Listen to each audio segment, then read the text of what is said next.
இன்றைய நன்னெறி தோல்விகளை கண்டு துவளக்கூடாது. அதாவது தோல்விகளை ஈஸியா வெற்றியின் படிக்கட்டுகளா நம்ம எடுத்துக்கணும். சின்ன ஒரு தோல்வி வந்தா கூட இன்னைக்கு இளைய சமுதாயம் அப்படியே துவண்டு போயிறாங்க. அதாவது எக்ஸாம்பிள் பார்த்தோம்னா, ஒரு எக்ஸாம் நல்லா எழுதலைன்னா கூட அடுத்த எக்ஸாம் அதை நினைச்சு கவலைப்பட்டே அடுத்த எக்ஸாமையும் சரியா எழுதாம இன்றைய மாணவர்கள் ரொம்ப அந்த தோல்வியை தாங்கக்கூடிய சக்தி இல்லாம இருக்காங்க. வழக்கமா ஒரு குட்டி கதை சொல்லி நான் முடிச்சுக்கிறேன். ஒரு துறவி கிட்ட ஒரு போர் வீரன், மிக்க படைபலம் வாய்ந்த வலிமை வாய்ந்த ஒரு போர் வீரன் ஒரு போர்ல தோற்று போயிடுறாரு.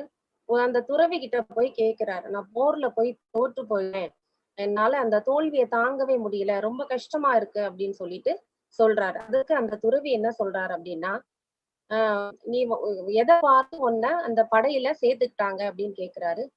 100 கிலோ எடை உள்ள ஒரு பெரிய கல்ல நான் தூக்குனேன், இளந்தாலி கல் அப்படின்னு சொல்லுவாங்க. அந்த கல்ல நான் தூக்குனப்ப என்ன அந்த படையில சேர்த்துக்கிட்டாங்க அப்படின்னு சொல்றான். அந்த துறவி என்ன சொல்றாரு அப்படின்னா, இந்த கல்ல உன்னால தூக்க முடியுமா அப்படின்னு அங்க இருக்கிற ஒரு சின்ன கல்ல காமிக்கிறாரு. அதுக்கு அந்த படை வீரன் சிரிக்கிறாரு. நான் 100 கிலோ எடை உள்ள கல்ல நான் தூக்குனேன். இது ஒரு சிறிய கல் தான். 5 கிலோ கூட இருக்காது. இதை போய் என்ன தூக்க சொல்லுங்க, நான் ஒத்த கையாலேயே தூக்குவேன் அப்படின்னு சொல்றாரு. நான் தியானம் முடியிற வரைக்கும் நீ இந்த கல்ல தூக்கிட்டு நிக்கணும் அப்படின்னு சொல்லிட்டு அவர் தியானத்துக்கு போயிடுறாரு. அந்த படை வீரன் என்ன பண்றான் அப்படின்னா, வலது கையில அந்த கல்ல தூக்கி கொஞ்ச நேரம் நிக்கிறான். கை கொஞ்ச நேரத்துல வலிக்க ஆரம்பிக்குது. கல்ல கை மாத்தி இடது கையில வச்சு கொஞ்ச நேரம் நிக்கிறான். அப்பவுமே அவனுக்கு கை வலி எடுக்க ஆரம்பிச்சிருது. ஸோ 2 கையாலையும் அந்த கல்ல தூக்கிட்டு கொஞ்ச நேரம் நிக்கிறான்.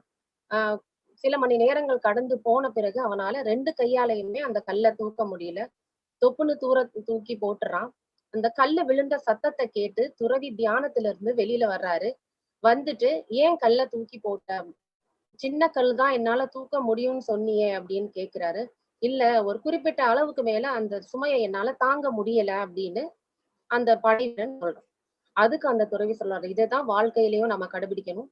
சின்ன ஒரு தோல்வி, சின்ன பிரச்சனையா இருந்தாலும் அத சுமந்துகிட்டே இருந்தோம்னா, போக போக வலிக்க ஆரம்பிச்சிரும்.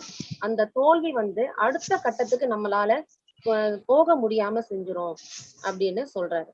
ஸோ அந்த தோல்விகளை எப்படி நம்ம கையாளணும், எப்படி அந்த ஜீரணிக்கக்கூடிய மனப்பக்குவம் நமக்கு வரணும் அப்படிங்கிறதுக்காக தான் நான் இந்த கதை சொன்னேன். ஸோ நான் திரும்ப சொல்றேன்.